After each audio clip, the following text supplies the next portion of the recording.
Welcome to the Boneyard with Steve Robertson. As always, I am your good friend and host, Steve Robertson, here on the midday edition of the Yard. I guess it's actually the midweek. Kind of correct myself there, but it's actually late Tuesday afternoon. I'm going to go ahead and get the show up for you tonight. You guys have all day Wednesday to enjoy it. I'm going to be in Meridian, Mississippi on Wednesday morning from 11 to 1 at the Bulldog Shop downtown. For those of you that need to get signed copies, and we love supporting Jason and Dawn Dice down there. They're great people, and love them so much. And real quickly, I can tell you, I had a story one time.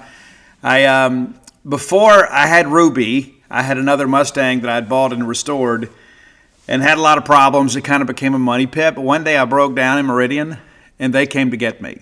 Right? They just happened by, and gave me a ride, made sure I was taken care of, and we were already somewhat acquainted then. We've become good friends since then. And so if you're in the greater Meridian area looking for Mississippi State gear, run by the Bulldog Shop. Got good coffee in there too. It's a very, very nice location. So I'll be there on Wednesday from 11 to 1. So I got to get up and drive down there and, of course, drive back. And I don't like to just rush back when I go see friends, and I've got some great friends in Meridian. So I did not want to obligate myself and add more anxiety to my life, so I'm recording now. Of course, we've already written about a dozen stories at genespage.com today. Most of those are free. Whether you're a member or not, you can go by and read the majority of those. You should be a member if you're not. As always, if you are a full paid member, you get access to the Paramount Plus streaming platform. Now, if you want the discounted rate, you can get that. But as long as you're in like the discounted rate, you don't get Paramount. So you need to understand that. You can get the discount, or you can bypass the promo code and just pay full price for genespage.com, which is well worth every penny, if I do say so myself. In addition to that, you get the Paramount Plus streaming platform. I use that regularly. I am eagerly awaiting the new edition, the new episode of Tulsa King, Season 3. Yeah, I'm caught up. No spoilers. I love that series, though. I do. And, of course, next week we get Season 2 of Landman. I enjoy that, too. I like Billy Bob Thornton. I think he's funny. And I think it's been a very well-done show, and it kind of opens your eyes to some things that maybe you're not quite as familiar with. But, yeah, it's been great. So I look forward to being down there with those fine folks. Again, Bulldog Shop 11 to 1 on Wednesday. And so we're getting the word out now. I've been pushing it on my socials as well. That's the last signing of this month. I hadn't done a lot this year. I don't have a new book out. We'll start working on another one soon. And then once we get that one done, that's going to be a children's book, my first. So it's going to be a little bit of a maybe less complicated writing process. And then around the first of the year, we'll start writing another biography similar to The Dude.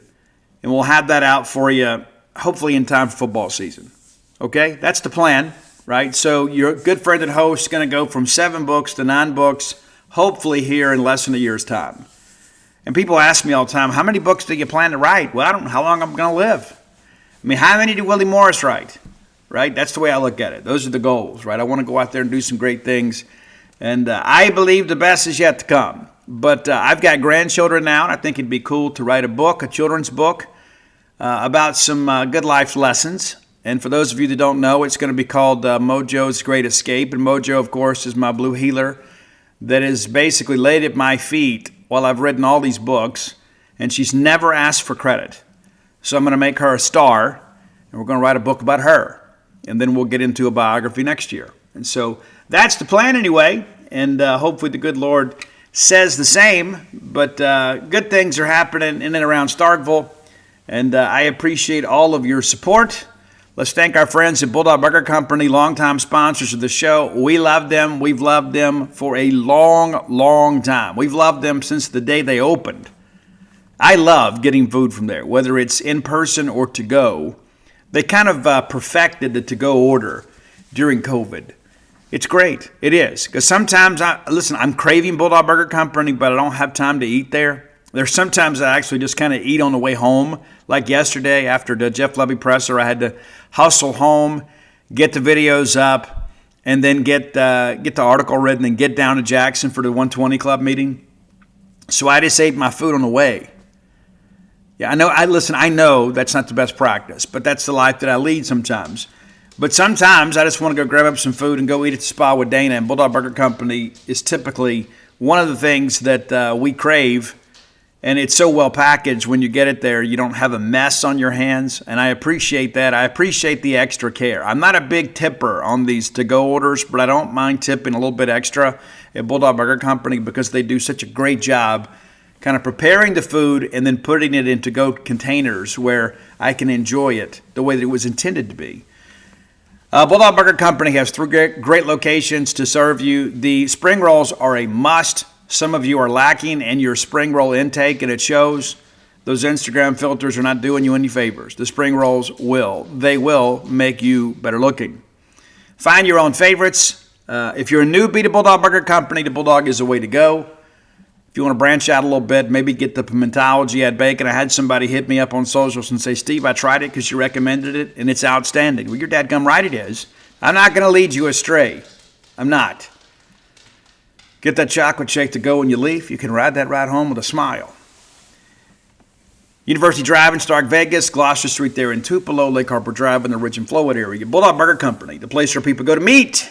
M-E-A-T. Okay, let's take a look at Missouri. I have done a ton of research on Missouri, and I fully expect to win this game.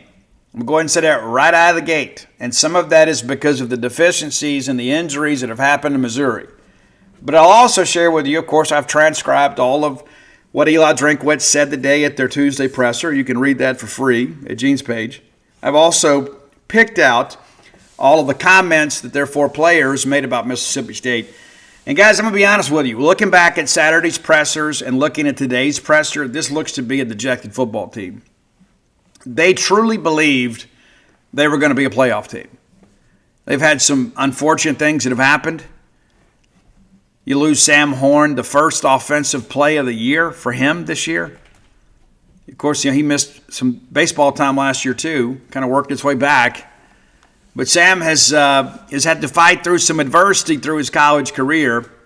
Finally gets on the football field, makes a run for 6 yards, and then tears the ACL. I think it was ACL. And then Bo Pribula was a guy, obviously, that was expected, transferring in from Penn State. They expected big things from him. They were getting some good things from him. And now he's done for the year. And so a lot has changed. Offensively, they're not quite as explosive as they were. They're still a very good rushing team. There's no ifs, ands, or buts about it, but Mississippi State's going to have to kind of account for that. Probably got to make some changes in how we play defense, the alignment to kind of neutralize the running game and just kind of put this game in the hands of that young quarterback. Let's look back at the season that was so far. They open up with a 61-6 win over Central Arkansas. You would expect that. That's a game that Sam Horn was lost for the year. That was a Thursday night game. Many of you saw it happen live. The rivalry game against Kansas, that goes the way of the Tigers, 42-31 at Faro Field. It'll be senior day at Faro Field this week. So it'll be a lot of emotions on Saturday night, obviously. After that win, they blow out Louisiana Lafayette 52-10. Then they get into SEC play. We didn't know what to expect at the time, but South Carolina, of course, was ranked fairly high early on and then began to kind of dip a little bit. They were ranked 24th when they made the trip to Como, but they lose 29-20. So it's a 4-0 start for the Tigers. And then you roll through that final non-conference game, 42-6 over the Minutemen of UMass. And then all of a sudden people are like, hey, we got a big matchup here with Alabama and Missouri. And some people will argue that Missouri probably should have won the game. Incredible atmosphere, but they couldn't pull it off. It was an early morning game on ESPN or ABC. Alabama wins it 27-24. First loss of the year, and you begin to kind of wonder, right? Because everybody argued that Missouri hadn't played anybody. I know that's disrespectful. They hadn't played anybody until they played Alabama. And at the time, people were still kind of hating on Bama too. Bama's not a dominant team, but they're still a winning team. So then Missouri makes the trip to Auburn. And I really think this game was instrumental in John Cohen's decision to move on from Hugh Freeze. I really do. Now, Missouri wins this game in double overtime. But even though this was a home game and you're tied, Auburn basically throws one up trying to get a pass interference penalty. They don't get it, and then everybody pouted for the rest of the ball game.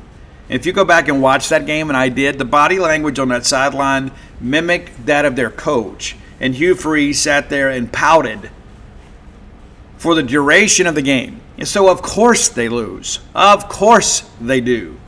There are two kinds of people in the world, those that think they're going to make it and those that think they won't. The funny thing is they're both right. So Missouri wins that game, and then since then, it's been difficult, right? So you have that very tough game at Vanderbilt. At the time, it was a top 15 matchup. Vandy wins the game late, 17-10. In that game, Pribula has his leg broken. They go for it on 4th and goal from the 2 or the 3, and he gets about half a yard. And in the middle of all of that, it's kind of a high-low situation. It wasn't a dirty play. It's just the danger of football. You got a defensive lineman down low that is kind of grabbing the leg and twisting him down. You've got another defensive lineman that grabs him up high, and he gets turned in 2 different directions and ultimately breaks his leg. I don't know the official diagnosis, but that's what it boils down to. And Vanderbilt wins that game 17-10. They have struggled offensively since then. And granted, Vanderbilt's a good defense, not a great defense.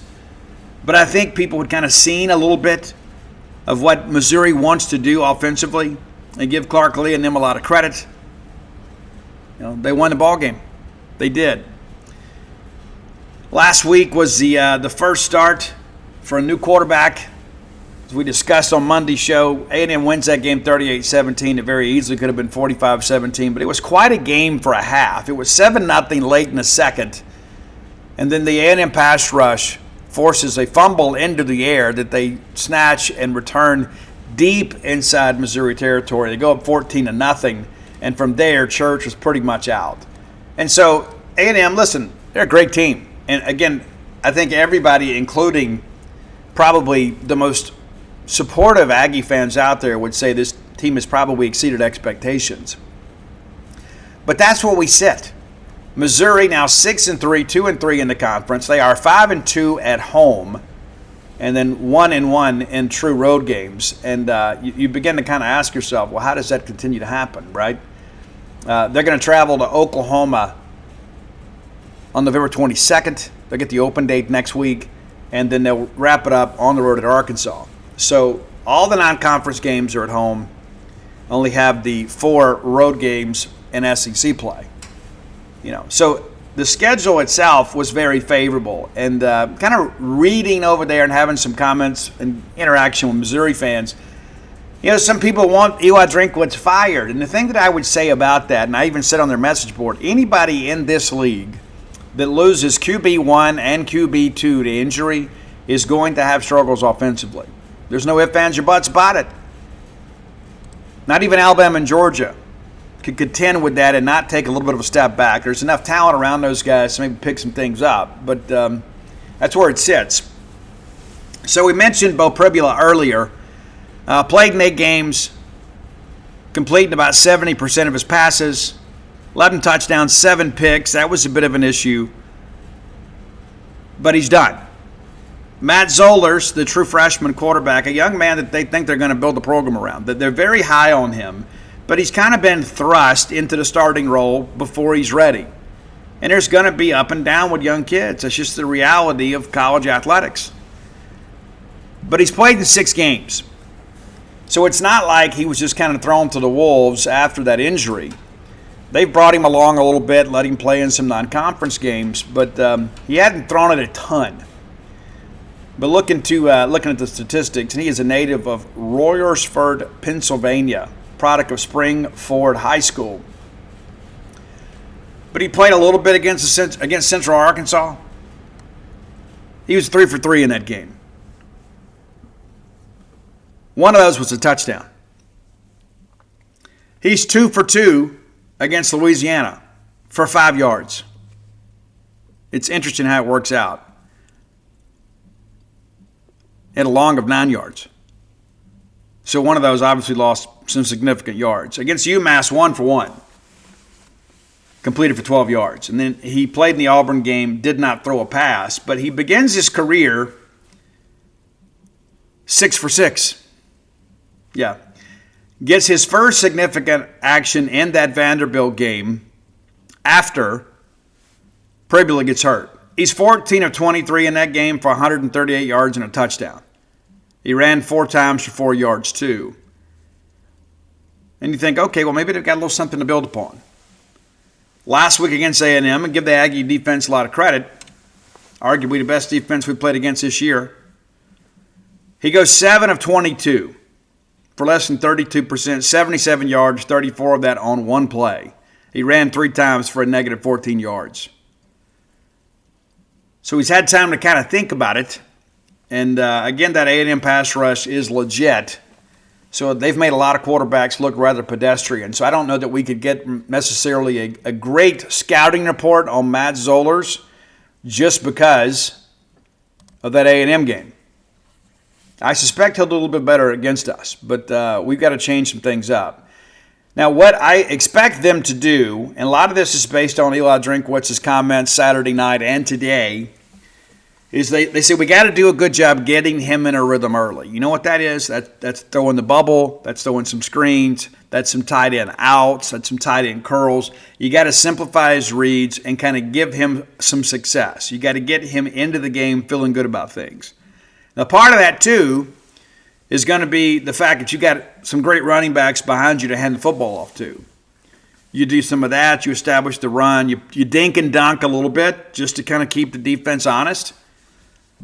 But you got to get to the quarterback if you're Mississippi State.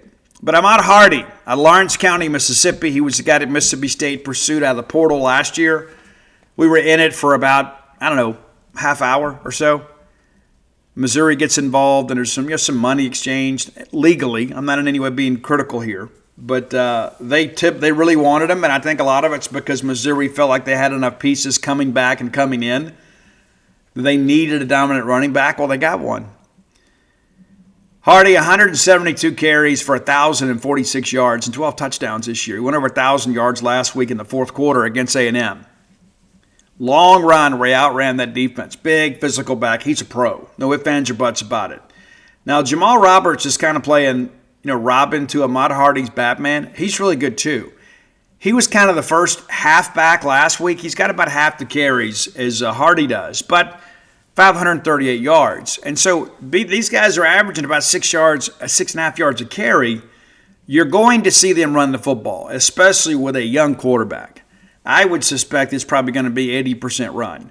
And when you look at State's inability to stop the run the last 2 weeks, I'm sure they're thinking this is a good game plan for us. Now, the thing that I would offer as an astute observer of the game of football, Mississippi State, over the course of the last 2 games, has had to account for the quarterback run. You know what Taylor Green can do. You know what Gunnar Stockton can do. You don't have that element this go-around at Missouri. You just don't. Zollers is not a running quarterback. And if he was, you got to be careful with your play calling here. You absolutely do. It's not like you can just call up somebody from the minor leagues.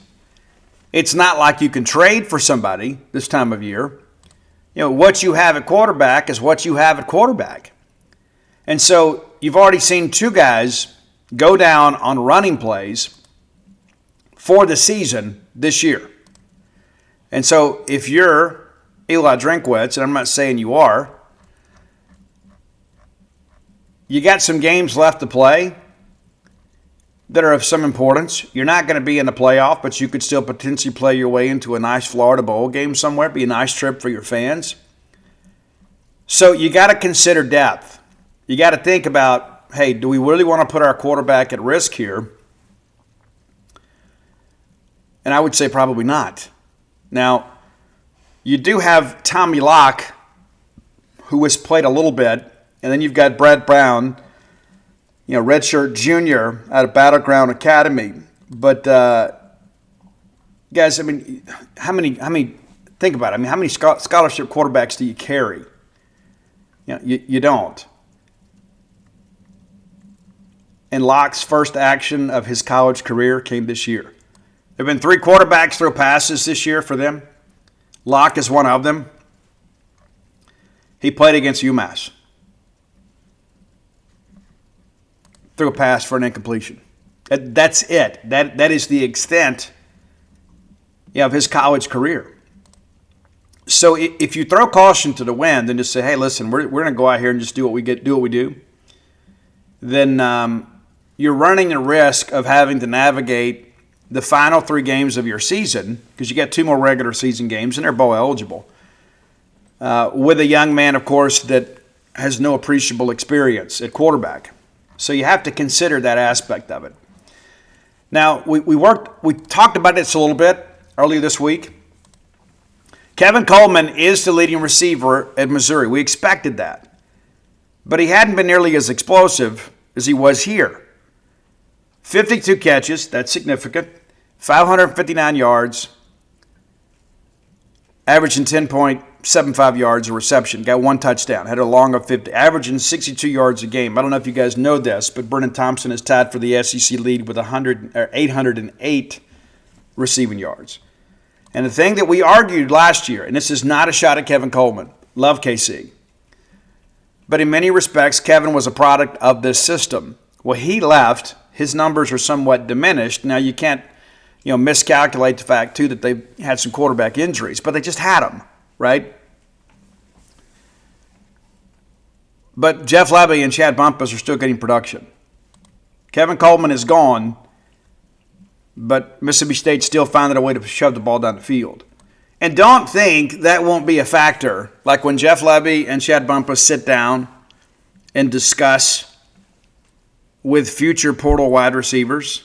Hey, here's what we did for Kevin Coleman, and here's what he did without us. Here's what Brennan Thompson and Anthony Evans did without us, and here's what they did with us, right? You use everything you get.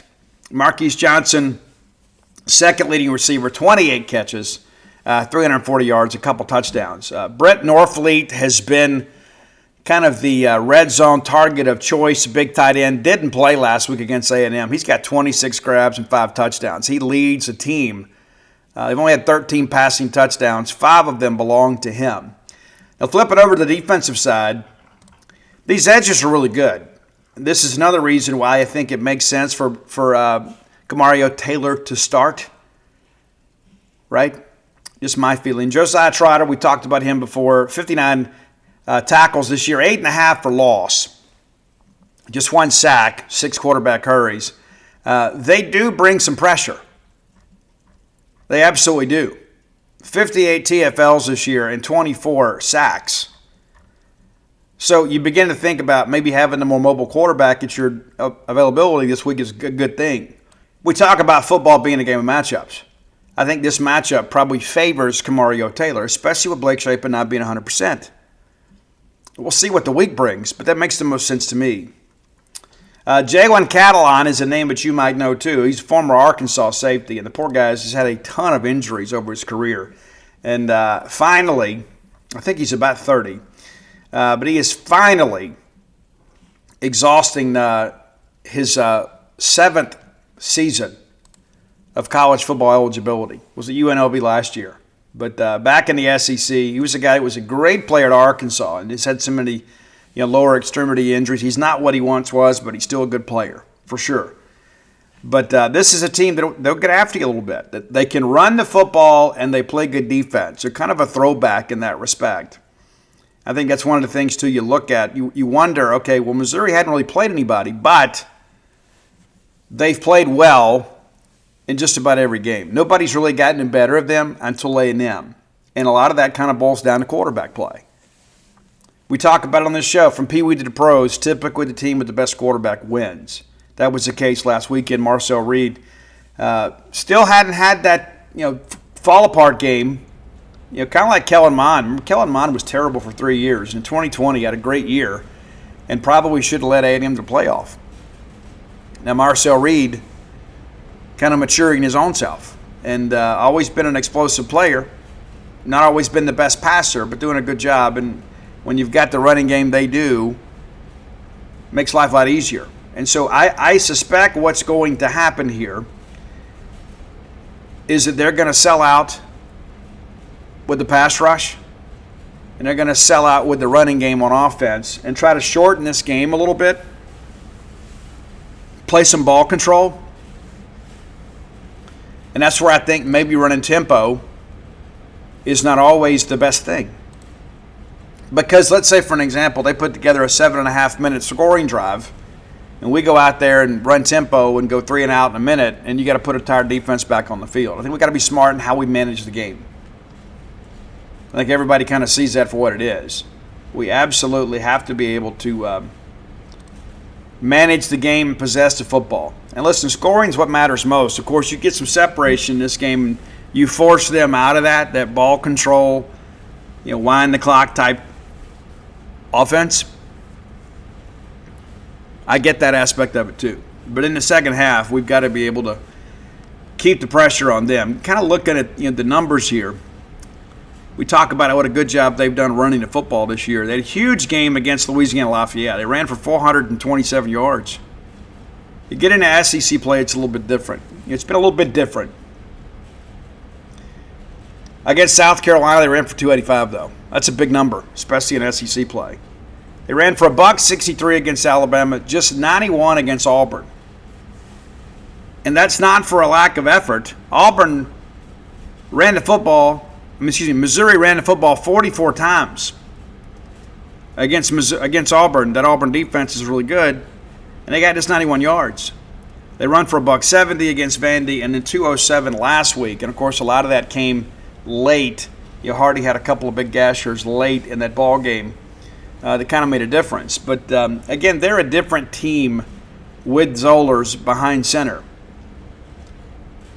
Very talented guy, and again, that they believe that he's the future of that program.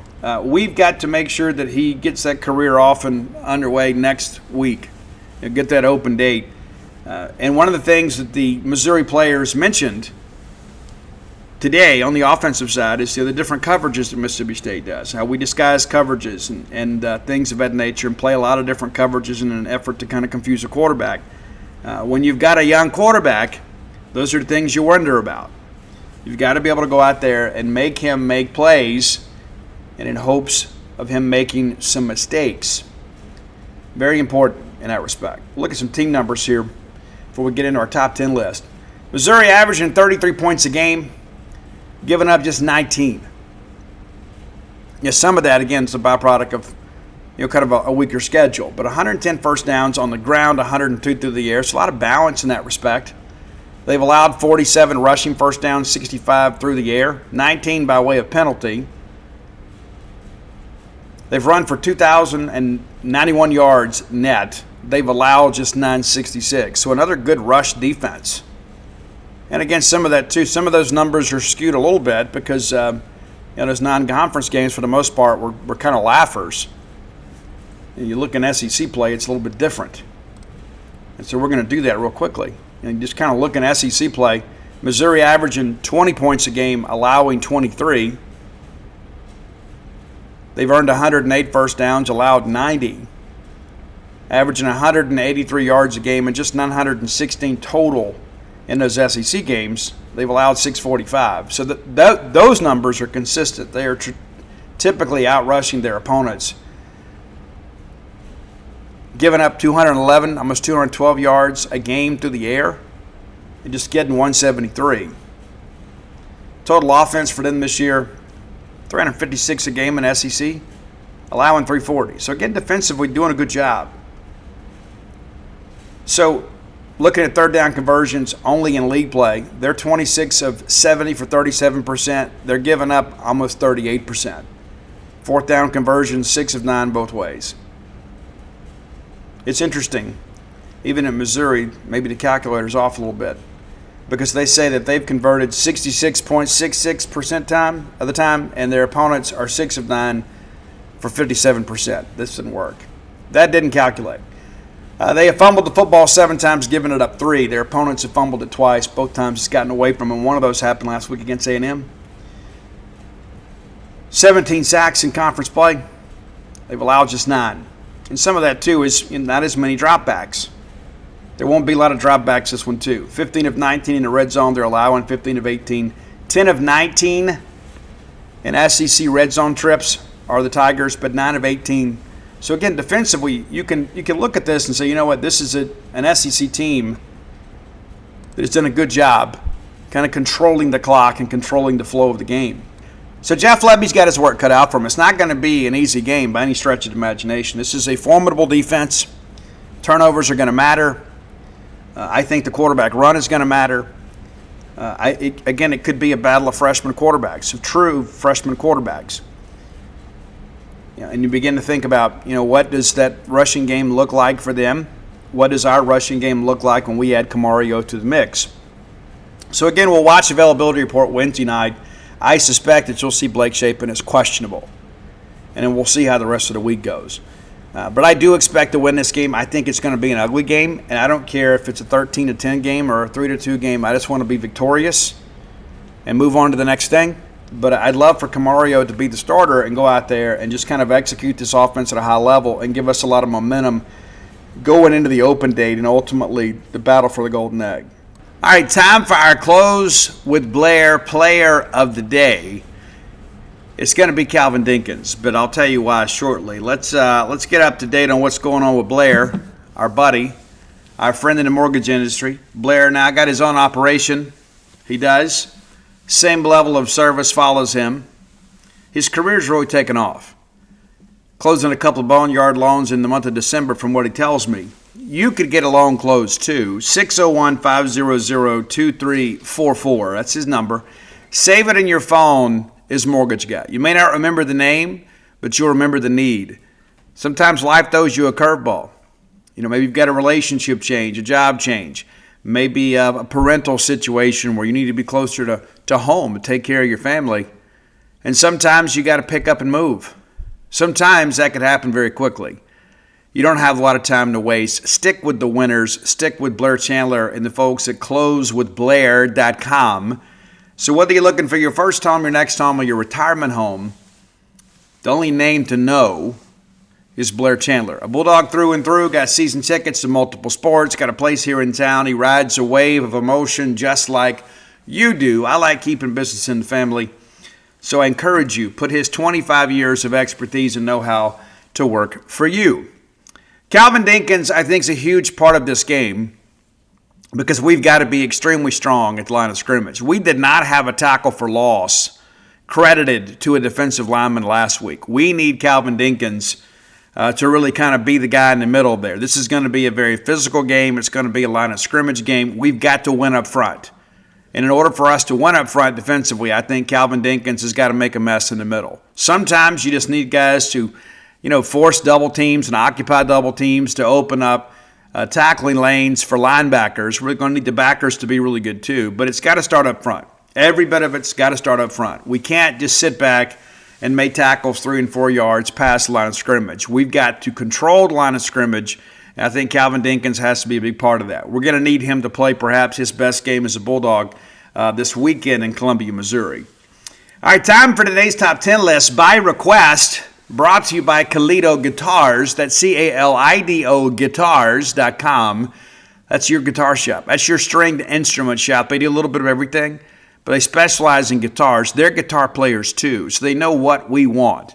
I'm not a great guitar player, but I love playing my Steve Vai original. I love it, man. Love it. I've wanted that guitar since I was a teenager. I finally have it, thanks to the fine folks at Kalido Guitars. Many of you have already reached out and used and solicited their services. Christmas is coming up, so for the guitar player in your life, think about Kalido Guitars. Whether it's a new gig bag, a case, accessories, or maybe a new guitar. Maybe it's time to upgrade. Whether you're looking for an acoustic, a classical, or an electric guitar, you can find quality instruments and just unsurpassed level of expertise and service before, during, and after the sale. How many times have you ordered something online, you get it home, it's not exactly what you want, and then you got to deal with like some robot, right? You don't have an opportunity to talk to somebody on the phone. You can call Kalido Guitars, you can contact them on their website. I got a promo code that works for you as well. It's BSR, you know it well. That promo code gets you a 10% discount. It also gets you free shipping. no sales tax unless you live in the state of Texas, and they make a 5% donation to the Bulldog Excellence Fund based on your purchase price. I know how it is. You're looking for elite gifts this holiday season, and when you can get a promo code to kind of save you shipping and give you a discount, you really like that. We provide that for you all year long here on the Boneyard with our good friends at Kalido Guitars. Okay. One of you reached out, said, Steve, what do you think about the band Dayseeker? Well, I tell you what, they've been around since 2014. I didn't discover them until maybe 2021, 2022. They kind of changed their way of doing things a little bit. Back in the beginning, they were just kind of a post-metal, hardcore band. All these labels, I don't know what they all mean. But let's just say in the beginning, for those of you that like bands like Parkway Drive, maybe Killswitch Engage a little bit, they're kind of like that in the earlier part of their catalog. There's a lot of aggressive music. And I'll be honest with you, going back and listening to the early part of the catalog, I can see why they felt the need to kind of transform their sound a bit. They kind of found their stride a little bit right around album number 3. They made some lineup changes, and they got a little more melodic. And as a result, they've become a big thing. And you got to think, you're 3 or 4 albums into this thing, and you kind of reinvent yourself, and you become like one of these heat seekers on Sirius XM Octane. And now Dayseeker is out on these major tours, opening for a lot of prominent bands in the modern rock scene. So I thought, hey, we'll take a swing, okay? We'll take a swing at this. The bride is a bigger fan of Dayseeker than I am. And you guys know, I mean, I was pitiful when she was in New Mexico. I mean, I married her because I like her. But, yeah, there was some songs that came out that kind of made her miss home. And so she's like, hey, do you really know this band? And, you know, and so they're a little bit, maybe a little bit too sceney for me. What I mean, like they sound a lot like other people. Now, the vocalist is great, truly is. But they're a little bit different. But in some respects, I think a lot of this kind of sounds like a lot of other bands that are kind of out right now on Sirius XM Octane. I think nowadays if you could download Pro Tools and do some sampling and some overdubs on your vocals, you could probably have a hit. But these guys, I think, you know, they have some staying power. I mean, the fact that they've evolved and got 7 albums out now, I think says a little bit about them. So they're worthy of our attention. So thanks for the suggestion. So here's what I'm going to do. I'm going to start kind of chronologically, and then we'll get into the what I think are the best songs, maybe in the bottom half dozen. All right, so we'll start with Hollow Shell. That is off the album What It Means to Be Defeated. That's the debut. And again, it's very rocky. I mean, it is. It's very, very, very hardcore. It's not death metal, but it is kind of like that prog metal, you know, deathcore type scene. There is some yelling. Right, there is. So be aware of that.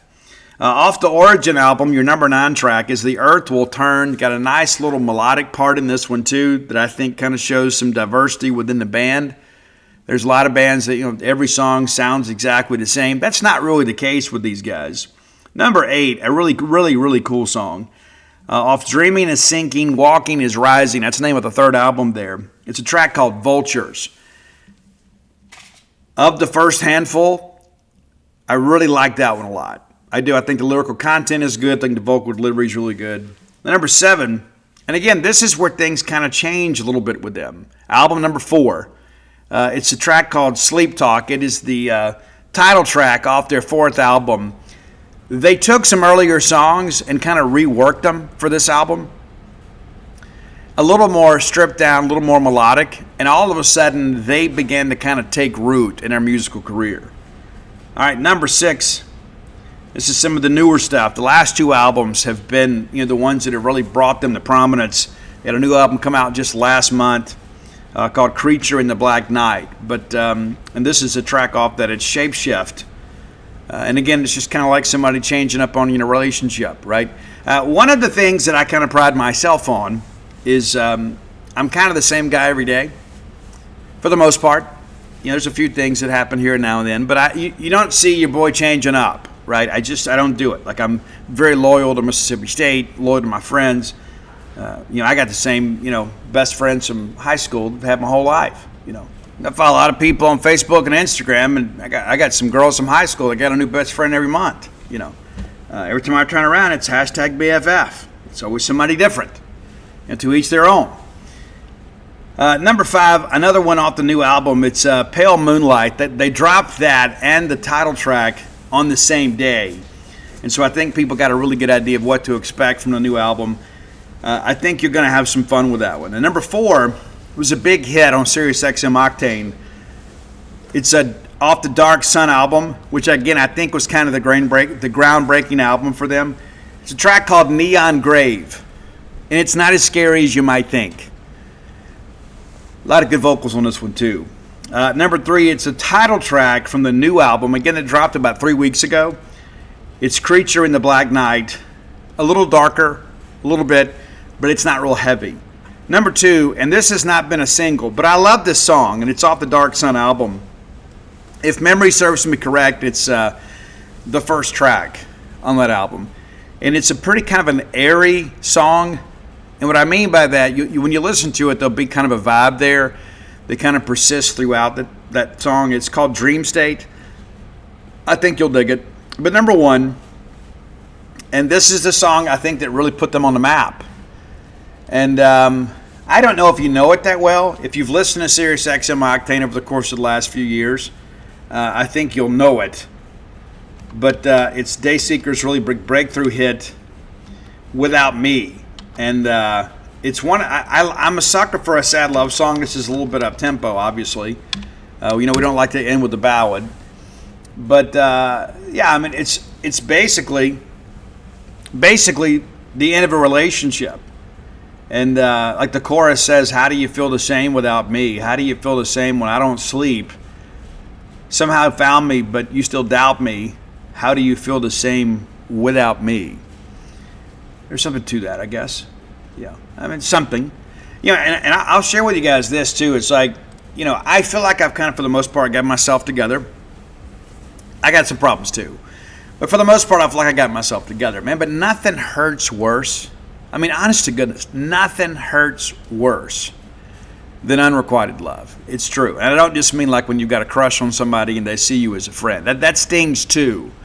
But it's like when you believed that somebody really loved you and you found out that maybe they didn't love you the way you thought they did, or perhaps the way you wanted them to, and maybe you've given everything to them, and then you find out that, you know what?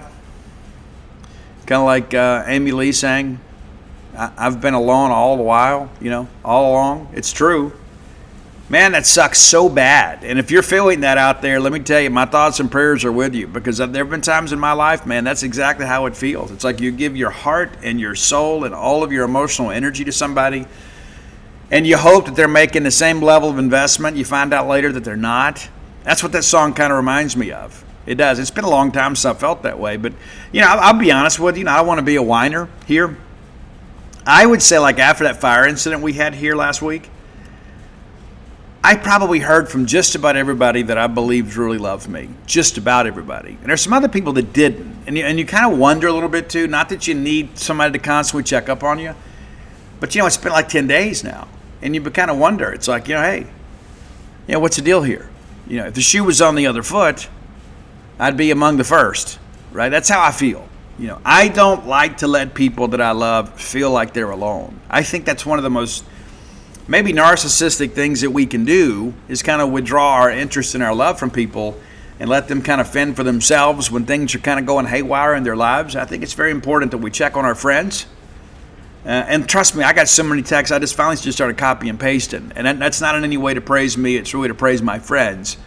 But the reality of it is, there were so many of you that reached out, were so incredibly supportive. But I hate to be a negative Nelly about it, but there's a few people that didn't. And you kind of wonder, are there people out there that feel like that you deserve this kind of stuff? I don't know. Sometimes people don't know what to say in situations such as that. So I try to extend grace as often as I ask for it, probably 10 times more, because I'm not a person that really asks for a lot. But the reality of it is there are going to be times in life that things don't go the way we expect and the way we hope, and there's going to be people that don't love us the way that we hope that they will. That's the case. It's still worth loving, though. That's one of the things that I joke with Dana about it all the time, that I always say I love you the most. No, I love you the most. We're like a couple of kids. I said, well, that can't be possible because I've loved you more than anybody has ever loved anybody in the history of loving, right? All of that stuff matters, and I think it's so important to remind people that you love them, that you care about them, because, I've done a lot of work over the last several years with depression and people that have been suicidal and kind of helping people that are dealing with the fallout of losing a loved one to suicide. And the common thread in all of that is just people feel alone. And they feel like people don't care. It's like something's happening to me. I'm not good. And everybody just seems to be going about their life. And sometimes when you're in the midst of that, you can't receive it. Right? I mean, I've had those bouts in my life too, where you feel like people are only saying this because it's social custom or something. We're only saying we love each other because we're supposed to. When I tell you that I love you, I do. I love you, even if we never meet. If you take the time to listen to this show and you're aligned with me and your love and allegiance to Mississippi State, man, I love you. I do. Because we support the same things. But also, too, I've met so many of you, and I've gotten to know so many of you over social media. We've shared some things. We have. We've shared some triumphs. We've shared some defeats. We've shared some tough times. We shared our grieving and the tragedy of losing Mike Leach. We've lost some players over the years. We felt that together, and somehow this kind of coming together as a family has kind of helped us heal, and that's a big part of it. It's the whole thing of not feeling alone. It's just like I think about last Friday. What a great night that was for Mississippi State. Didn't matter if you were cheering for Team Maroon or Team White. Mississippi State won, and we all won by being there. And I'm still getting messages from some of the players like, man, what a great event that was. I'm so glad I was a part of this. And that's the thing that I think sometimes, too, we forget. As much as we love all of them, we forget how much they love all of us. And that's an important thing to understand. We're in this thing together. And anybody that puts on that Mississippi State uniform has my dignity and respect. And I love them. And as I've said on this show many times, I am for Mississippi State, and I am for everybody else that is for Mississippi State. Even if we don't always agree on the next steps. We may not think, hey, this is the best pathway for Mississippi State. We may not agree on a coaching change or a coaching search. It doesn't mean that we love Mississippi State even less. And I think one of the most important things is to kind of look beyond the differences, look beyond the disagreements, and understand that all of it comes from the same place. And is that we all want Mississippi State to win and win big. It's true. I had a guy mention at the 120 Club just last night. There's some people out there that are always forecasting failure. And I said, well, they're just kind of laying the groundwork so they can come back later and say, I told you so. So it's a coping mechanism. Like if State wins, they're happy, and if they lose, then they can go say they told us so, right? I mean, that's a tough way to go through life. I just tend to believe, right?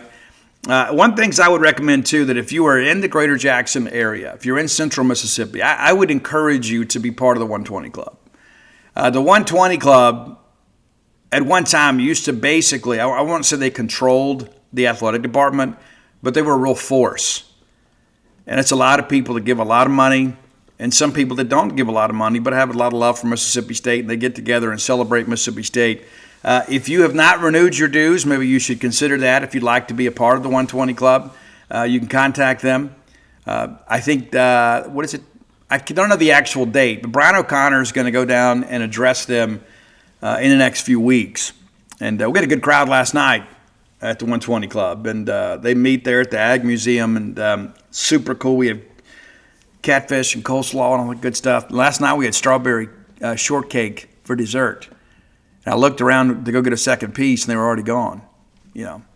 Hate to be greedy, but I kind of understand it. But the reality of it is those type of social networks, the real social networks, right, the people that get together and kind of network among themselves as Mississippi State fans for the betterment of Bulldog athletics, those organizations are very important. And the 120 Club has been around forever. And I would encourage you, if you are part of that group or have been in the past, to become re-engaged. And if you're interested, you can find Matt Towan out there. He's the president, has been for several years, a tried and true Bulldog in every aspect. But if I lived in that area, I would be at every one of those meetings. And it's not like they meet all the time. They get together a few times a year, and they have speakers that come. I've spoken there probably a dozen times.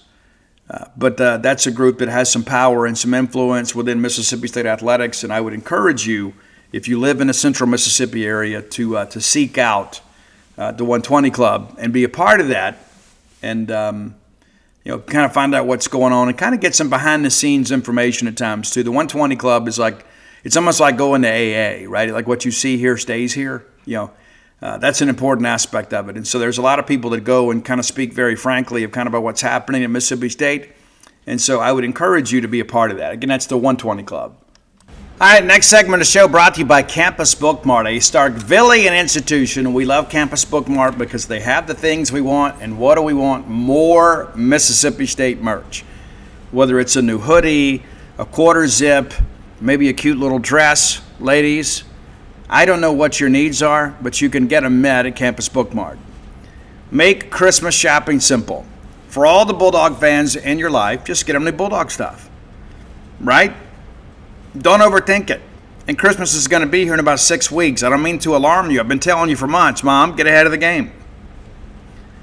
Well, Christmas will be here no matter how you slice it, sooner rather than later.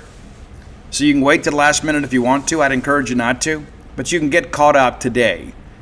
Stop by and see Campus Bookmart and their smiling faces, or visit them online at campusbookmart.net. We'll give you some incentive to throw some business their way. Promo code BSR. That gets you free shipping on all orders over $75. Any order less than $75, absolutely incomplete. And let me also push those diploma frames, as I always do around the end of the semester. It's a very thoughtful and timeless gift.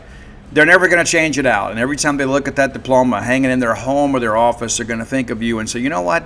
Aunt Flo got me that. Or Uncle Jack got me that. I'll never forget that, right? Those are the kinds of things you do. I'm a great gift buyer to people in my life, can tell you that. So I'm giving you a little bit of an inside tip here. Get the diploma frame for the Mississippi State graduate in your life.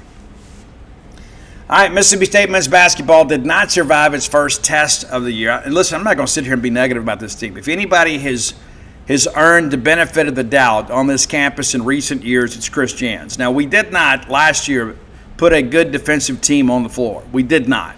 That's kind of been a staple of the Chris Jans experiment over the years. He is a defensive-minded coach, and I'm confident that he will get these guys playing defense. That's the thing early on. That's kind of the issue, right? It's communication on defense, kind of developing some cohesion. But last night was not good. Not good. I listened to the second half on the way home from the 120 Club, and I got to say, Richard wasn't with him, but Neil Price does a good job of basketball. He really does. I feel like I know exactly what's going on. And he's such a pro. Like, he doesn't get all down in the dumps. I mean, there's some other people around our conference when they're calling games and their team is losing. I mean, it's like they just can't wait to get out of there. Neil's a pro. Thought he did a great job last night. But you look up, I mean, it's like halfway through the first half. State had led pretty much throughout, the first 10 minutes or so. And it's 16-15 in favor of your Bulldogs. 9:54 to go in the first half. And you think, okay, we got a chance to maybe get to the half here, with a lead or in a good situation. That's not what happens at all. No, it's not. We get to the halftime whistle, and man, I tell you what, these last 4 minutes of this half were absolutely brutal for Mississippi State. Absolutely brutal. Again, we had the lead halfway through the half. Guys, it is 53-35 at the break. And you give up that dunk to Dominic Nelson to just kind of, cap the half. We're down 18 at the break, and it feels like all hope is lost. And for the most part, it was. We just simply couldn't, we couldn't make a substantial run and get stops. And I've worried all year about our post play, and I'm not ready to give up by any stretch of the imagination. But, we got beat in the post. We did. And you go back, you can go look at the numbers any way you want to.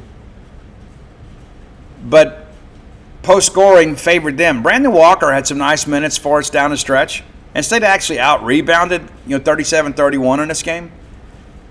But the reality of this is man, it really felt like we got a wake-up call last night. And again, Chris Jan's great coach. He's taken us into the NCAA tournament 3 consecutive years. And I've seen some people out there, it's like, oh, we're going to be terrible in basketball. It's too early to tell. Told you guys before this game, wasn't sure what we had at Mississippi State, wasn't sure what Iowa State had. Iowa State, man, they may not win another game or they may go to the Final Four. I have no clue. But I know that when we met them in South Dakota, they were the better team on that night. Josh Hubbard played 36 minutes and had 25 points. Sean Jones pitched in 11. Off the bench, Brandon Walker, we spoke about him, 10 points in 9 minutes. Got in late, and it wasn't just like straight putback stuff either. He was good. Grace King had a couple nice baskets for us too. But we're going to have somebody besides Josh Hubbard consistently score. Sean Jones is primarily a defensive guy, kind of a glue guy. When he's your second leading scorer, it's probably not a good thing, and it's not to be critical of Sean. He's been very good to Mississippi State. But you're going to have somebody, and we went out in the portal and tried to go get some guys to help us, and we didn't get much help last year. Achor had 9 points last night, 2 of 6 from the floor, pulled down 8 rebounds to lead the Bulldogs. But we got to do a better job. Amir Ali is a guy that came in, played 6 minutes and hit a 3-point basket late. A lot of talk about what he can do defensively. You got to get that shored up. They think that he's a guy that can score, but can he handle man-to-man? We're going to run a lot of that. But we had some other guys out there that played a lot of minutes and really had very little in the way of offensive contribution.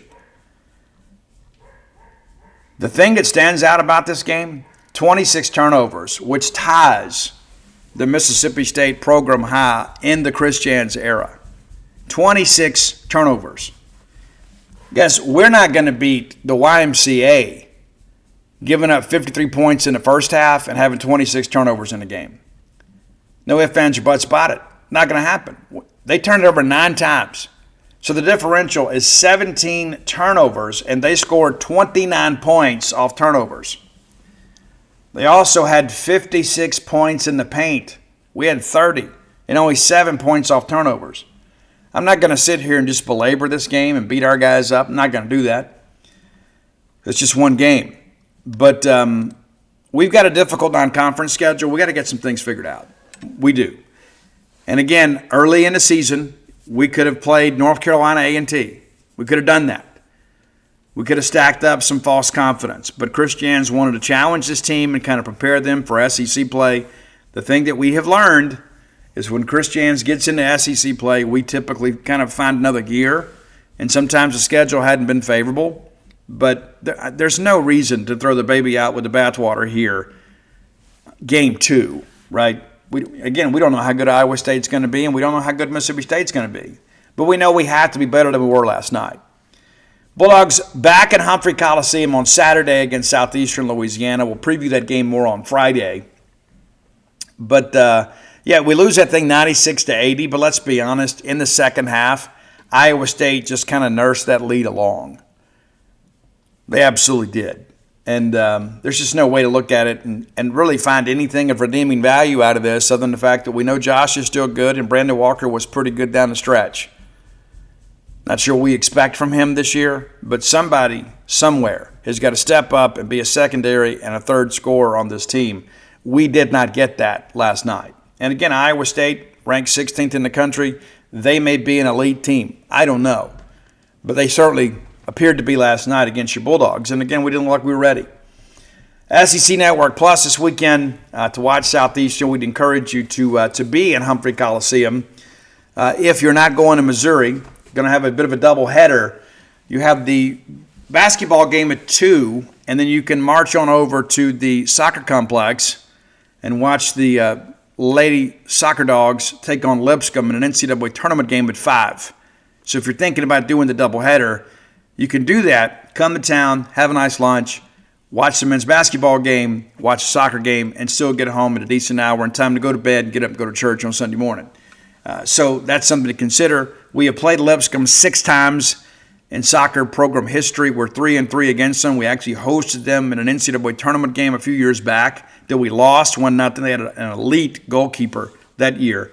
We weren't nearly as prolific as we are scoring-wise back then.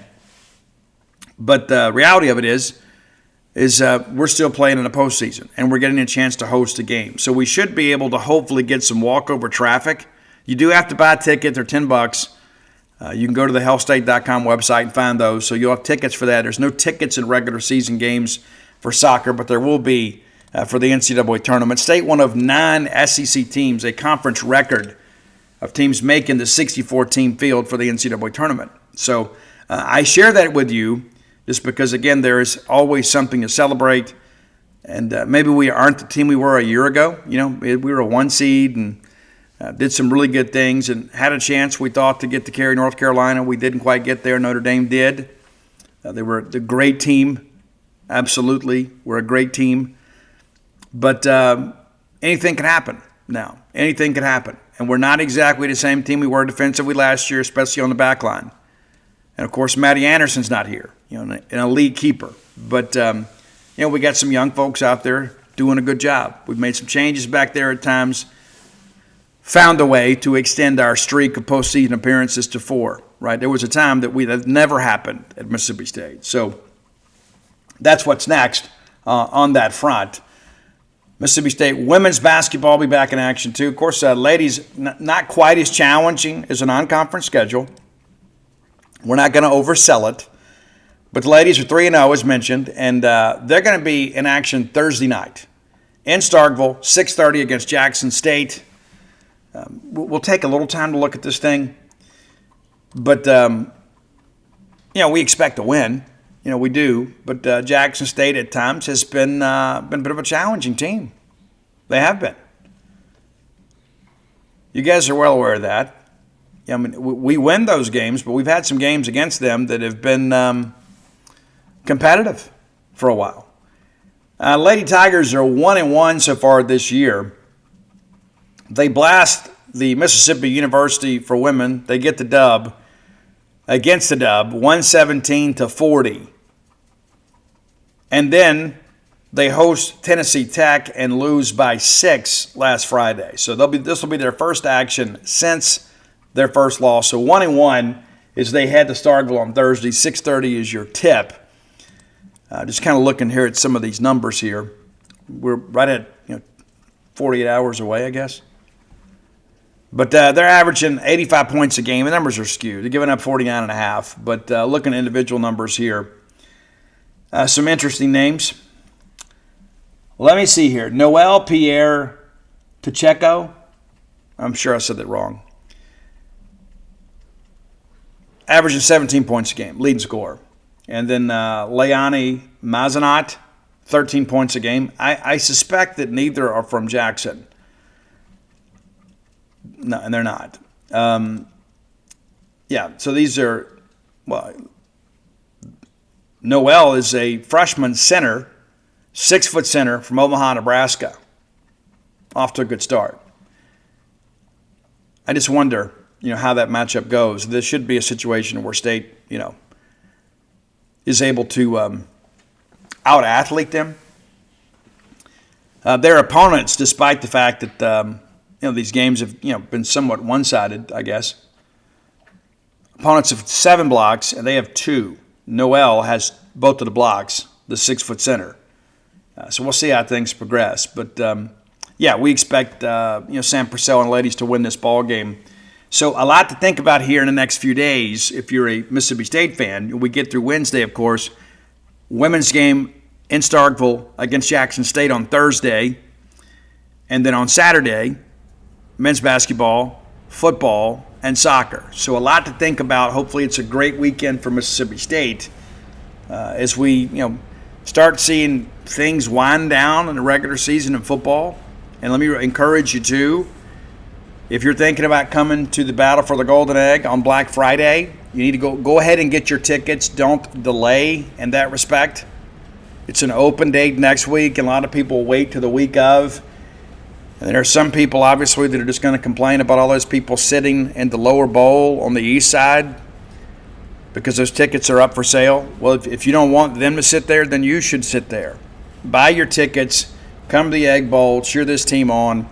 I had a friend of mine that said, you know what, we need to have people buy those season tickets right behind the opposing team's bench. Because after a big play that we've made and after a big stop, we don't want them kind of like nursing at their mother's bosom because they have thousands of fans behind their bench. We need our people, cowbell crazies in hand, kind of pushing them to quit, right? As they come up after the ball game, after a drive or a 3-and-out or a punt or a turnover, they don't need to be nurtured. It's a college football game. So consider that if you're one of those, right? If you're one of those people that likes to chide the other team within good taste, maybe consider sitting over there behind the opponent's bench. And with the Egg Bowl coming up, I think it'd be great to have some Bulldogs up there amongst all those powder blue and pink shirts. I think it'd be a great thing. So consider that, not just for this game, but for next year and beyond. We need to sell those season tickets in the lower bowl. A lot of people want to sit on the west side because it's a home side, and I understand that. But if you don't want to see all those pictures of opposing fans sitting down low on the 50-yard line on the east side, then there's some buying opportunities for you. And we need to have as many fans as we can get in the stadium wearing maroon, ringing cowbells. And I go back to like last week, there was so much going on, right? SEC Nation's here, Barstool was here, and we had the parachute deal. We had Hardy come and perform, and made this big push to get tickets in the hands of student groups and things like that. Guys, we shouldn't have to do that. As much fun as all that stuff is, we shouldn't have to do that. Like, we should have people to buy into the football program, and the football game's enough. Dan Mullen said that when he got here. You don't wait to sell it out when you've got the good program. You sell it out first. And we did. And everybody kind of jumped on board. We got to get back to that mentality. It's our program. Our program. Coaches and players come and go. We love them all and appreciate their contributions. But this is on our watch as fans. We need to ensure that we're doing our part to create the best home field advantage we possibly can. And the game in and of itself should be enough. Not to mention the millions of dollars that we spent in the offseason to upgrade the game day experience. Mississippi State is committed to making sure that you get as much for your dollar as you possibly can. But coming and supporting Mississippi State, that's not just a duty but a privilege. All right, final segment of the show brought to you by the Stark Vegas Clubhouse. The best place to stay in the Golden Triangle when you're bringing a large group to town. And you should. You owe it to yourself and to those you love and who love you to kind of get together and make some time. Whether you're coming for a football or baseball game weekend, perhaps a basketball midweek affair, I don't know your interests, but I know you love Mississippi State. I know you love your friends and family. We've stayed there. We plan to do it again. I'm not quite sure when we'll do it, but it's a great time. You get the full-service kitchen. You get the wet bar. I didn't partake. You get the back porch area, the fire pit area, plenty of parking.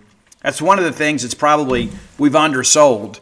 Because when you think about it, man, we got to get everybody together. Where's everybody going to park? Well, no worries there. It's the old renovated clubhouse at the old country club out past the Highlands, just 5 minutes away from the Mississippi State campus.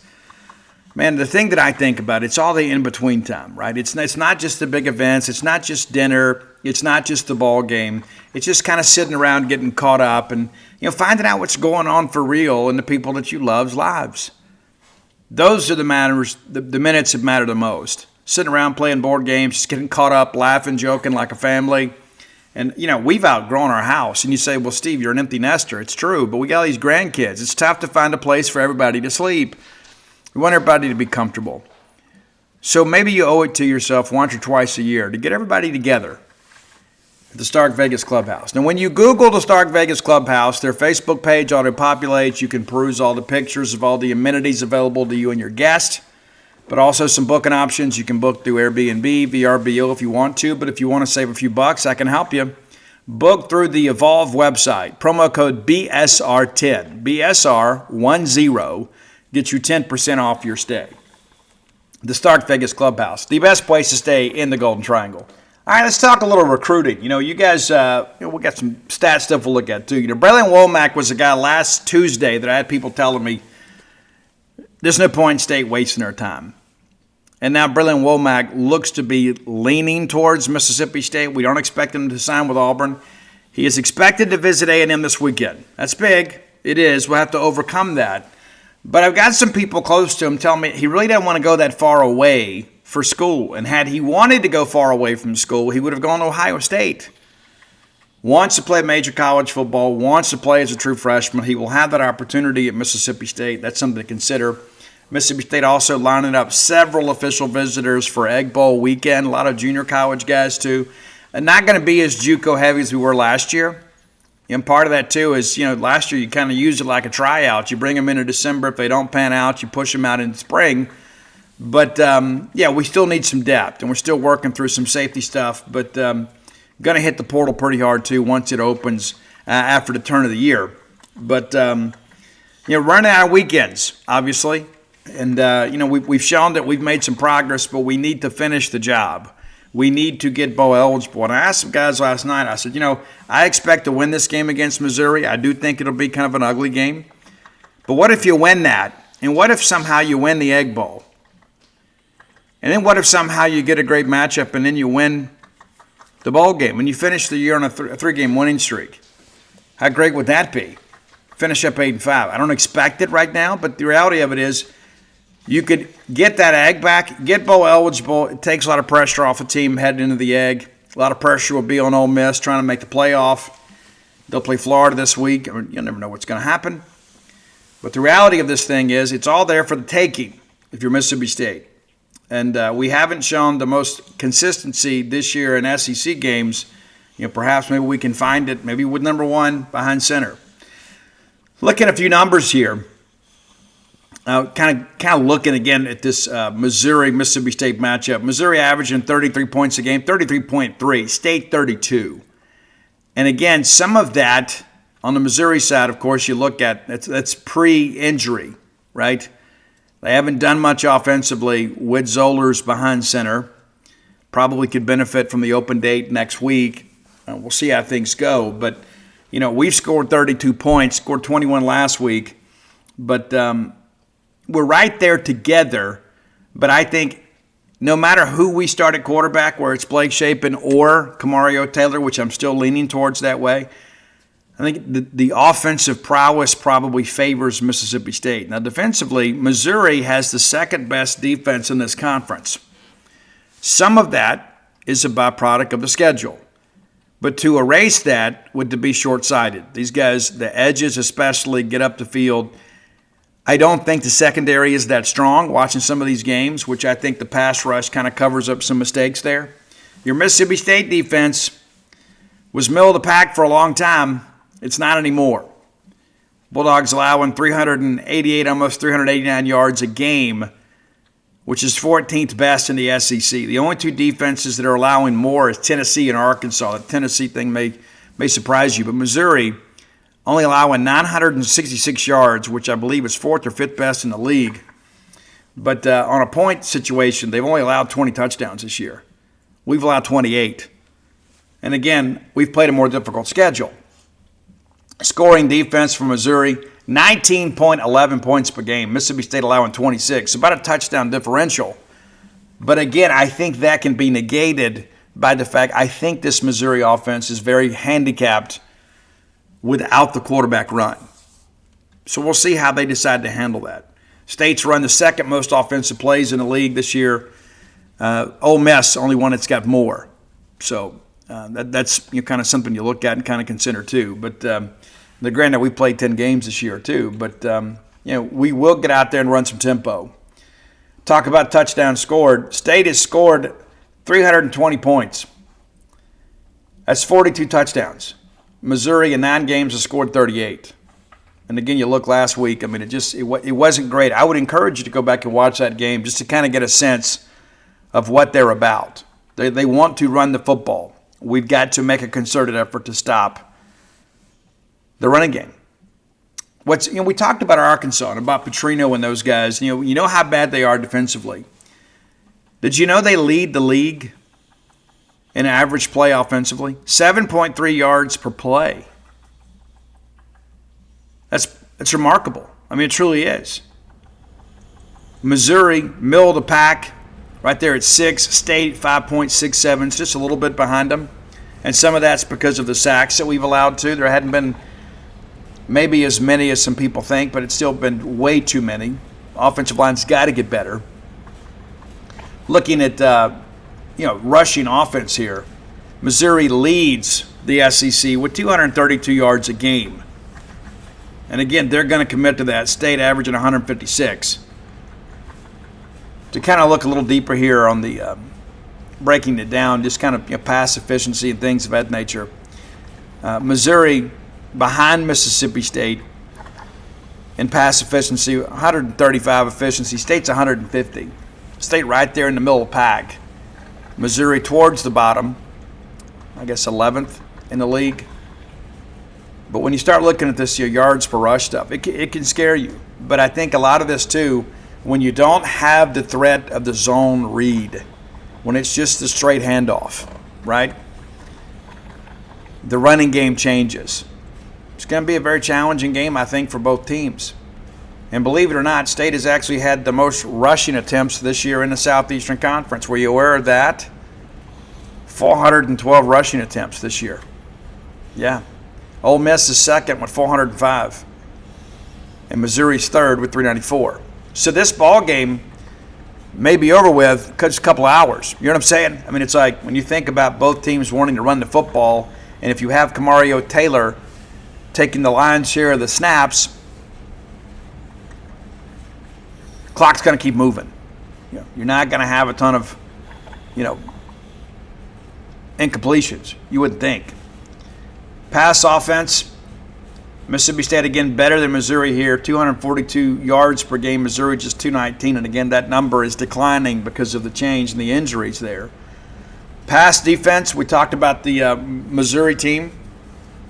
I think there are some plays to be made against the secondary, but they currently lead the league in pass defense. Mississippi State right there in the middle of the pack. But I think this is one of those things you look at and you wonder how much of this is a byproduct of their front, the pass rush. And I do think Albert Reese is going to be back this week. Don't be surprised if he moves around a little bit, though. Just wait and see. I do expect him back. But, we'll get the availability report Wednesday night. Pass attempts on the year, Mississippi State right there in the middle of the pack, as you'd expect. And then towards the bottom, again, it's Missouri. When you've got a great running game, why would you ever throw the football, right? If I'm averaging 6 yards a carry, why would you deal with it? And, of course, Mississippi State going to have to contend with an elite running back in Ahmad. It's Hardy. It's just the kid's been a freak, and he's been a great fit. We were hoping he would come here. We chased him before we got Fluff. Those were our top two prospects out of the portal. Mississippi State still leading the SEC in interceptions with 11. I don't know if any of you expected that, but it's true. LSU and Kentucky both have 10. Missouri only has 5. Important, we'll see. But, Bulldogs can get their hands on the football. But, we've broken this game down. And on Friday, I'll give you my final thoughts on this. But, I think this is one of those games I think we're going to look at and say, you know what? First 1 to 20 probably wins. But I won't be surprised if this is like a 17-13 type game. Special teams is going to matter. And that's one of those things that maybe we didn't discuss a lot, in our preview. And that's my fault for not pointing that out, because it is right here in my notes. Kyle Ferry obviously is a guy that craves the spotlight. We haven't given him a chance to kick a game winner. We should have. Nobody can dispute that. Should have given him a chance to kick that kick against Florida. I'm not going to just sit here and belabor the point about that, but we should have. And I think we've got a kicker that can do some good things. But when you look at kind of what's happened here as of late, Blake Craig was a kicker for a while. Robert Meyer is 9 of 12. Wears number 88. But he's a freshman. He ended up having to take over after Blake Craig got injured. And it's been an interesting run with him. He's 9 of 12, but he's missed some big field goals. He has. got off to a decent start, made his first couple against Kansas, missed one against Louisiana Lafayette, made 3 against South Carolina to win, did not attempt a kick against UMass, missed a big one against Auburn, missed a big one against Vanderbilt. And so if it boils down to special teams, I think it may favor Mississippi State. We'll see. And maybe I'm not the most unbiased observer, but I believe in Kyle Ferry, and I think that Kyle will do a good job for us. And I think he is going to be big in this game. And I think when given the opportunity to get points, we have to get them. I don't think we can go out there and play reckless with this. On the punting side, Connor Wesselman for them, averaging just under 43 yards a punt. He has one long of 56. The majority of these have been decent kicks, I would say. He's had 8 over 50. But that also shows a little bit of inconsistency at times. He can get the big kick, but sometimes too, if there's 8 over 50, that means there's got to be several that are under 40 yards too to bring that average down. So I share that just because I think special teams is going to be a huge part of this game. Huge part of the game. So, when we get back together on Friday, we'll take a look around the league and just kind of begin to think about, what the weekend may look like. The bottom line is we need to find a way to get this dub. And I don't really want it to go into the Egg Bowl. Jacob Bain said beginning of the year, he said we're going to be 5-6 going into the Egg Bowl. And the Egg Bowl will determine if we're bowl eligible or not. And that's always a coin flip game. Maybe I'd like to go ahead and take care of business this week. I know you guys would as well. Go ahead and have that done and have that sigh of relief to know whatever happens in the Egg Bowl, we're going to have a chance to play beyond it and have a 13th game and kind of get back to starting a new streak. I still believe in Jeff Lebby. I've got some criticisms of Jeff Lebby, as you guys do as well. And both of those things can be true. We do not have to be just blind loyalists. I do think Jeff's got to learn to manage end-of-game situations better. I do. You think about the Arizona State game, it's a bust in coverage that Blake Shapen sees and Brennan Thompson exploits, right? Now, granted, Mississippi State created that, right? You created the opportunity, and you lured Arizona State into a mistake, and you took full advantage. And those kind of things never happen to us, which is why we rushed the field. But there's been some other situations where we didn't handle things as well. In this game, I think that's going to matter because I think it'll be a one-score game late. I really believe that. I don't know who has that lead, but I think we're going to have an opportunity to win this game late. And a lot of us is going to boil down to our ability to slow down the running game. You're not going to stop them, but you've got to have an opportunity, of course, to get off the field. And you know as well as I do, with a young quarterback, they're going to be very measured and dink and dunk in the passing game. They're not going to take a lot of shots down the field, especially against our secondary that's proven to be better than advertised. Why would you run the risk of the turnover against a secondary that has been very opportunistic? And we let some things get away too. Brian Lanier has had some good plays. Of course, Kelly Jones, Jerron Manning, those guys have made some plays for us.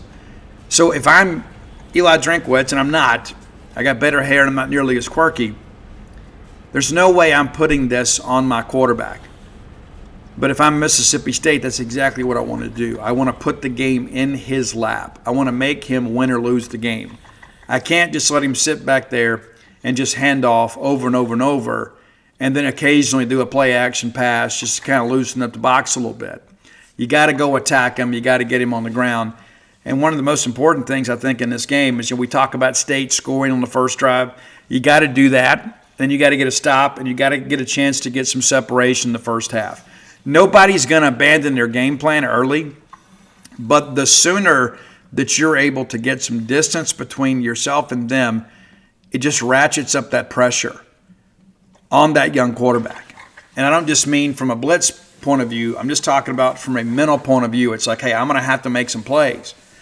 What am I going to do against the secondary? How in the world am I going to get a pass complete to Kevin Coleman when Kelly Jones is on him, right? They're going to move KC around a little bit. They'll probably do some jet sweep action, some bubble stuff, some slot screen stuff. They'll bring him in motion, try to get him paired up on a safety, probably see Brian Lanier pick him up in those situations. But outside of that, there's not a lot you look at in the throw game, as Jeff Lebby likes to say, that just scares you. What scares you is their ability to run football. And, we'll take a look after the availability report comes out on Wednesday and just kind of see who's healthy and who's not. The Norfleet guy, very talented tight end, could be back. They said he had an upper body injury last week. There was some people that speculated he may have to have surgery. Others said a little rest will be good for him and he'll be fine. So we'll see. But I fully expect to win this football game. If the shoe was on the other foot, right, think about how you would feel. If you found out that we were going to have to throw a young guy out there, our third-team quarterback, who we were hoping to redshirt, has to go win an SEC game on senior night the week after you've essentially been eliminated from the playoffs, right? Does the edge come off a little bit, or is there more stress? And so I think that's where I think Coleman, Hutzler, and that staff, Mike McIntyre, Paul Rhodes, they've got to devise a game plan that maybe running some different fronts. He talked a little bit this week about how, State runs a lot of three-man front against 11 personnel, but when you go 12 personnel, it's more four. I think we've got to give them some exotic looks. And I know it's a short time to kind of get ready, but you've got to put this game on the shoulders of a young quarterback and see if he can beat you. If the shoe was on the other foot, we'd be terrified. Home or away, right? Now, granted, we've got Camario, who's not your typical freshman, as many of the players on your roster will tell you. You see your own eyes. He's not the typical freshman. Got to get a little bit better decision-making. He's got to learn the pace of the game. But when things break down, this is a guy that can hurt you. This is a guy, when you flush him, he's not a guy that's going to go run out of bounds. He's trying to score, right? It's not a hot potato game with Camario Taylor. He wants the football. He wants to influence the game. So I think it's important for us to give him the ability to do that. And I'm not totally ruling out Blake Shapen starting this week, but it's one of those things where if he is beat up and you have the open date and you think about kind of what the game you're facing, kind of makes some sense. Maybe a scenario where maybe Blake comes out, runs the first drive, goes out and gets you a touchdown, and then as soon as you have a little bit of a break in the action, maybe you let Camario take over, because I think we're going to have to run the football to win this game. Now, I haven't broken it down, and I'll look to do that between now and Friday to see how running quarterbacks, how many of them they've actually faced of caliber, right? I mean, I'm sure against Central Arkansas they probably run some quarterback power and things like that. Who knows? But I suspect they haven't seen anybody quite like Camario Taylor. Ty Simpson obviously is a very talented runner. I don't know that Ty Simpson would want to get in a match drill with Camario Taylor, but Ty Simpson's a very athletic quarterback. And, of course, Alabama beat Missouri. So we'll kind of play that back as we get into Friday and kind of see how things develop. But, again, look forward to seeing everybody at the Bulldog Shop today in Meridian, 11 a.m. to 1 at the Bulldog Shop. And you typically, when I go to Meridian, I can't guarantee this, but typically when I go to Meridian, I go to Weidman's and pay my respects to Shorty and Glory McWilliams. I usually go by there and get the quesadilla of the day, or depending on what the plate lunch is. I love going in there to eat. Those folks know what to do. When you come down, there's really no point in going to Meridian if you're not going to go to the Max and then go to Weidman's. So I may do both while I'm down there. But I do enjoy going to Meridian. You guys have been great to me. A lot of great Bulldogs down there. So we look forward to that. Come float with us at True Rest Float Spa. Starkville, busy day today at the spa. We love to get those midweek busy days. You can dial 662-268-7601 and get on the schedule, or just any questions that you have about floating. It's not like floating in your pool, completely different. You're going to float effortlessly because we got 1,200 pounds of magnesium-infused Epsom salt in there in a pod that's 10 foot in circumference. So it's not like, in your bathtub or whatever. You're going to have plenty of time to kind of stretch out and starfish. If you're a person that suffers with chronic pain or anxiety, we may be able to help you. We've helped many others. Dial 662-268-7601. Speak directly to Dana. She can answer any question you may have. Visit DutyNobleBook.com. We got plenty of time to get you a book, a personalized book in time for Christmas, whether it be The Dude, Alpha Dogs, Stark Villains, Flim Flam, Dog Pile, or When the Bottom Falls. Sold a little bit of all of them last night at the 120 Club. So maybe you need to expand your collection, or maybe if you know somebody in recovery that needs to be in recovery, or somebody that's struggling with that, I would encourage you to get them a copy of When the Bottom Falls, and we're happy to personalize all those for you as well. And can join us over at genespage.com. Until next time, let's all live our lives in a way we make more friends than enemies, and people can see a difference in the way we live.